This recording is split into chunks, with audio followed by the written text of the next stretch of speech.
ওরা হচ্ছে ওয়াশরুমে হচ্ছে পানি ইউজ করে না, টিস্যু ইউজ করে। বাংলাদেশে যেমন আপনারা হচ্ছে গরমে হচ্ছে কাতরাইতেছেন লিটারালি, আর এখানে ঠান্ডায় আমাদের অবস্থা একদম জরাজীর্ণ সংকীর্ণ অবস্থা।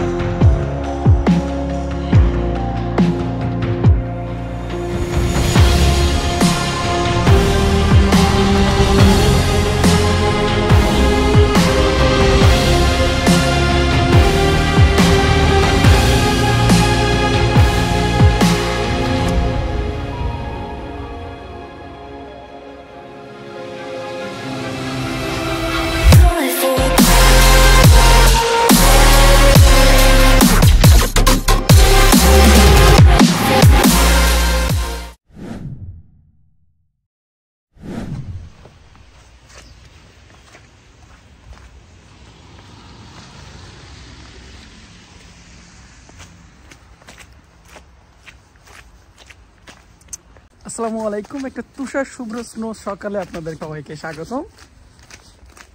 আর আজকে হচ্ছে এপ্রিলের 26 তারিখ। ঠিক আজকে থেকে 23 দিন আগে আপনাদের সাথে হচ্ছে একটা ভিডিও শেয়ার করছিলাম যে সুইডেনে এপ্রিলেও এবার স্নোফল হচ্ছে, যেটা মোটেও ইউজুয়াল না। বাট আজকে হচ্ছে এপ্রিলের 26 তারিখ, আর আজকে এখন হচ্ছে সকাল হচ্ছে 8টা বাজে। আমি কাজে যাচ্ছি। সকালে ঘুম থেকে উঠে বাইরের অবস্থা হচ্ছে ঠিক এরকম, যেরকমটা আপনারা দেখছেন। সো আসলে এই যে স্নোফল হচ্ছে, এটা শেষ কোথায়?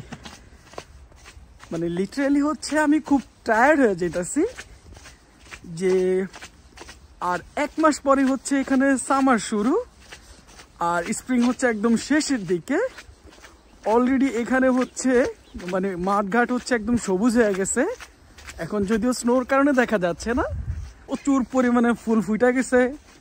তারপর হচ্ছে জাপানের যে বিখ্যাত সাকুরা, সেটাও কিন্তু সুইডেনে আছে। সো সেইটাও ফুটে গেছে, এবং মানুষ হচ্ছে দলে দলে কিন্তু এখানে একটা জায়গা আছে স্টকহোলমের কুনস্তা গার্ডেন, সেখানে কিন্তু যাচ্ছে। তা আমারও প্ল্যান আছে যে আগামীকালকে আমি হচ্ছে সাকুরা দেখতে যাব। বাট দ্য থিং ইজ, এই হচ্ছে এখন বাইরের অবস্থা।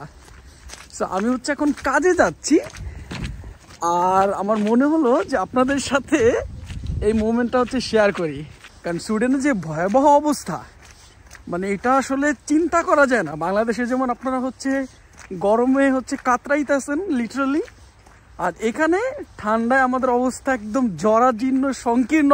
মানে এই ঠান্ডার মধ্যে আজকে হচ্ছে সেই লাস্ট আগস্ট থেকে শুরু হয়েছে, আর এখনো পর্যন্ত চলতেছে, তো একদম কন্টিনিউয়াসলি চলতেছে, এবং জানি না যেটার আসলে শেষ কোথায়। লাস্ট যখন স্নোফলের ভিডিও আপনাদের সাথে শেয়ার করছিলাম, তো আমি হচ্ছে তখন বলতে চাইছিলাম যে probably this is gonna be the last snowfall of this year. But the thing is, আজকে প্রায় 1 মাস পরে সামারের শুরুতে এরকম স্নোফল। এটা মোটেও হচ্ছে লাইট স্নোফল বলা যাবে না। হ্যাঁ, সুইডেনের তুলনায় এটা হচ্ছে ওরকম কোনো স্নোফল না, বাট তারপরেও আজকে ওয়েদার যেরকম হচ্ছে মাইনাস এখন 3 অথবা 4 হবে, ওরকম না, যে কারণে স্নোগুলো একটু বেশি সফট। যাই হোক, বাইরের অবস্থা হচ্ছে এরকম।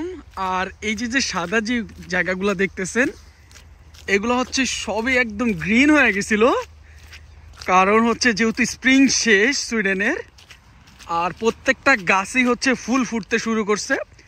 গাছে পাতা গজাইছে, যে এখানে দেখেন কচি পাতা, পাতাদের যা অবস্থা। তো এই অবস্থা হচ্ছে বাইরে, আর এর মধ্যে সকাল সকাল আমি ঘুম থেকে উঠা এই স্নোফলের মধ্যে আমি যাচ্ছি হচ্ছে আমার কাজে। আমি বুঝতে পারতেছি না যে আমার ভয়েসটা হচ্ছে কেমন লাগতেছে, কারণ আমি ঘুম থেকে উঠছি, তো বুঝতেই পারেন যে ঘুম থেকে উঠছি। আমি ট্রাই করতেছি একটু জোরে কথা বলার জন্য, কারণ হচ্ছে আমি হচ্ছে আমার আইফোন দিয়ে ভিডিও করতেছি। সো এটার মাইক ঠিক, আমি এত দূর থেকে কথা বললে এটা কতটুকু আমার হচ্ছে ভয়েসটা ক্লিয়ারলি রেকর্ড করতে পারবে আই ডোন্ট নো। তো আপনাদেরকে একটা ফ্যাক্ট বলি, সুইডেনে যেরকম আমরা হচ্ছে ঠান্ডায় ভয়ঙ্কর অবস্থায় দাঁড়াইছে, বাংলাদেশে গরমেও মানুষের অবস্থা ঠিক এরকম।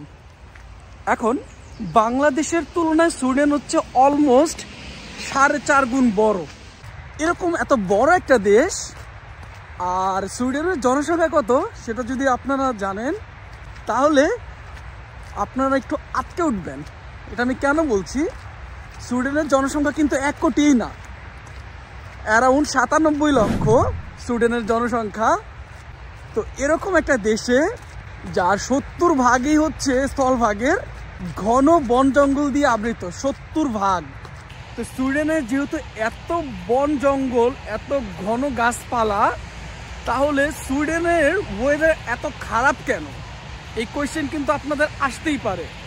তো বাংলাদেশে যে মানে গাছ কাটার কারণে যে মানে গরম বাইরে যেতেছে, আর সুইডেনে প্রত্যেক বছর মানে টেম্পারেচার কমতেছে তো কমতেছে, মানে এখন একটা ভয়ঙ্কর অবস্থা দাঁড়াইছে। লাস্ট সামারে দেখলাম যে প্রচুর বৃষ্টিপাত হইল, যেটা এখানে মোটেও ইউজুয়াল না। আর আজকে হচ্ছে এপ্রিলের 26 তারিখ, এরকম স্নোফল হচ্ছে। তো বিশ্বব্যাপী যে এই যে টেম্পারেচার চেঞ্জ হয়ে যাচ্ছে, এটা কিন্তু আসলে ভয়ঙ্কর।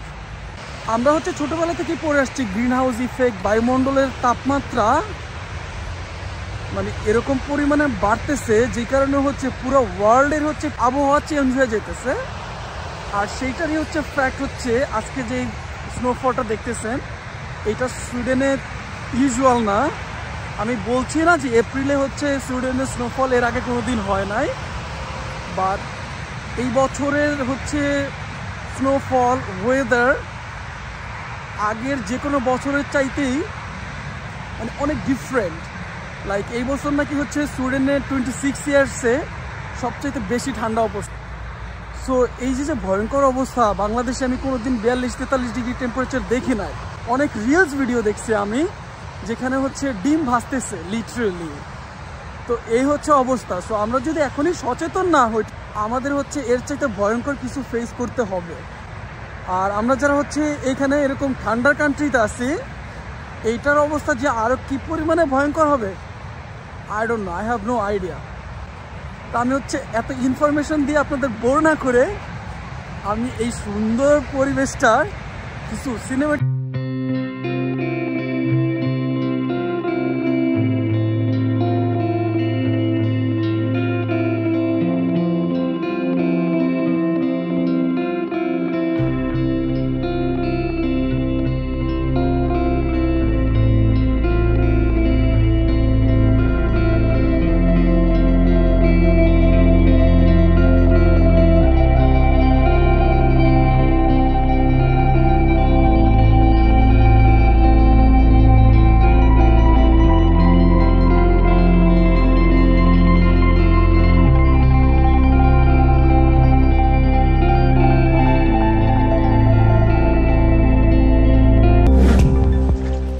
আমি হচ্ছে প্রায় 18 মিনিট হচ্ছে এই স্নোর মধ্যে হাইটা আমার ওয়ার্ক প্লেসে চলে আসছি।